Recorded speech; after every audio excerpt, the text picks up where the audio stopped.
welcome to another video on the Mobile Made Simple YouTube channel.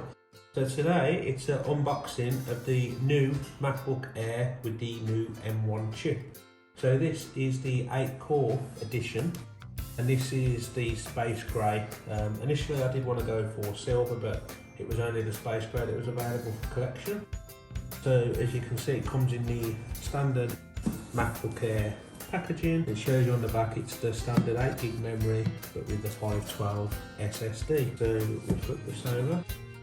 So you can open this from the corner. So it just pulls off in typical nice easy Apple fashion. Just turn it off.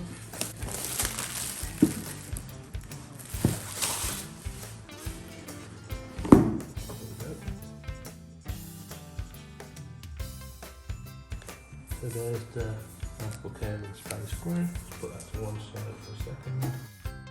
Got your USB-C charging cable, and then under here got the power brick, which obviously is a similar size to the iPad.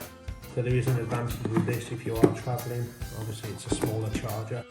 And now with the power of the M1 chip, you may be able to use this as a pro laptop without having to have all the extra bulk. So we bring this in. So it's got this nice cover on it. Peel that back.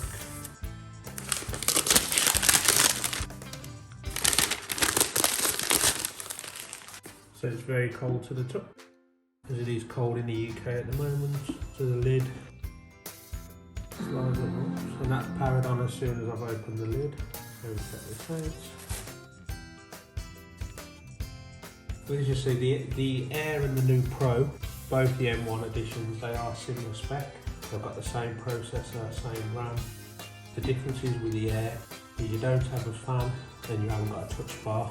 But to me that's a pro anyway. You have to get hardware keys and then there's no fan, so you won't have any use English as the main language. It's down to UK. So we've now connected on the Wi-Fi, so it's data and privacy. We don't want to migrate, set it up as new, sign in with Apple ID, so set up Find My iPhone, Express setup, share crash, no, leave that off, screen time, Siri, set up a Siri, so Touch ID, so let's set up this, so you've got Touch ID in the power button, so let's set that up, that's nice and quick. Do the edges of the finger. Touch ID ready.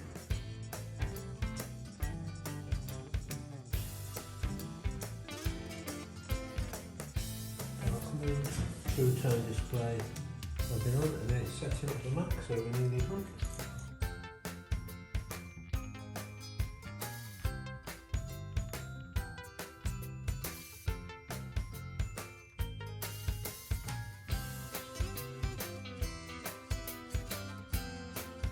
There we go, we're now in. So I will now play around with this new M1 chip. I'll be interested to edit some video, obviously download Google Chrome for the M1 and maybe try out some iPad OS apps on here. So yeah, once again, thanks for watching. If you are interested in more videos on the new MacBook Air, then please like and subscribe for more. Thanks.